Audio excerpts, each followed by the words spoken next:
Just wondering what y'all know about Jimmy at this point. Hurt his knee. Which knee? Left knee. I don't know anything more. Did you? I mean, I know you guys are down 19 at half. Did it feel precautionary to not have him come out, or was it like? I didn't even know until I got out there and I was drawing up the play with a minute to go, and somebody came in the huddle, said Jimmy's down in the training room. So, and then Rick told me a few minutes later that Jimmy was that he was going to be out the rest of the half. Steve, the 44-point third quarter, obviously without Steph, without Jimmy. What was happening there? Was it movement? Was it shot making? What was the highlight of that 44-point third quarter? The energy, the competitive spirit was right. It wasn't right in the first half. I think we had an attitude adjustment of getting into the fight, and then both BP and Pat just playing the high pick and roll games. We had the floor spaced, and we forced some turnovers.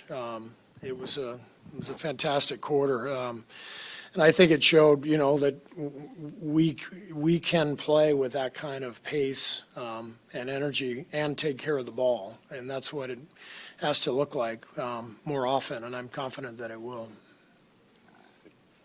Steve, you said repeatedly the last couple of days you wouldn't hesitate to use Seth. That you wouldn't hesitate to Yeah. use Seth. What does it say about him that first game of the year, not a lot of practice time in the last few days, and boom, he rolls out of bed and hits Well, he over? comes from the greatest shooting family in the history of basketball, so he's a pro. The guy's been around for a long time, and he's helped win a lot of games for a lot of teams, and he kept himself ready, and he just knows how to play. He's in the right place at the right time. He doesn't turn it over. He's a good passer, and he fights defensively. It's great to have him. That three-man combination of Pat, Buddy, and Seth probably wasn't one that you had in mind. What allowed that trio to work? Well, Pat's pick and roll game was incredible tonight, and second half we played faster. We were able to spread the floor and just get into a lot of high ball screens, and Pat was getting downhill, getting into the paint, and when he wasn't making his mid-range shot, he was moving the ball along, and once you get a paint touch like that, the defense has to react. And as I said, I thought BP did the same thing. Both guys really played great games and created a lot for others. And obviously, we played faster in the second half, spread the floor more, and got a good rhythm going. Just couldn't close the game. I was just kind of wondering how, maybe the thought process and how you land on a specific closing lineup on a night like tonight where your two stars are out. You got kind of random guys. Yeah. Chipping in. You have a big comeback with a lot of your bench guys. I guess, why did you go with the lineup you went with? You're just going with the guys who have, really played the best and you feel good about. And, we stayed with Gary because he's our best on-ball defender.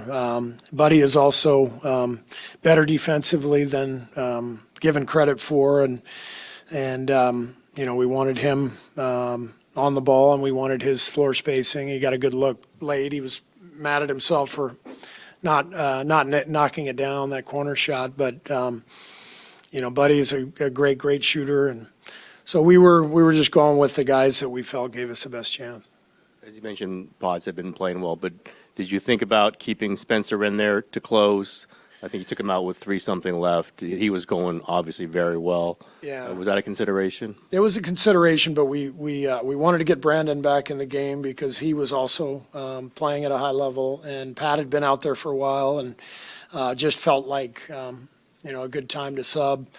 We have played them together a little bit. That was discussed in the huddle, but we decided to go with the group that we went with. We've been talking about you're going to have a lot of guards very soon, a lot of guys to put in the rotation. It's not going to be easy, but given what Spencer has done, what he did tonight, is he a guy that you have to look at, like maybe find some more minutes for this guy?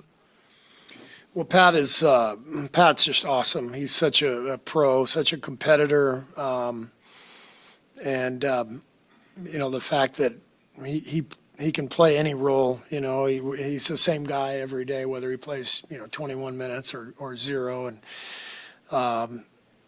and he's a really good downhill pick and roll player, which is, a powerful force that you need that type of action, especially in the modern game with the floor spacing, and he's a good passer. So I could tell you, yeah, I'd love to get him more minutes.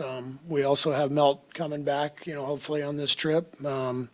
Pat's also on a two-way, so he's limited to 55 games. So we may have to, once Steph is back and we have Melt, we may have to give him some nights off because he's got a 50-game limit. So there's a lot at play here. But Pat's he's an NBA player. He belongs on our roster full time.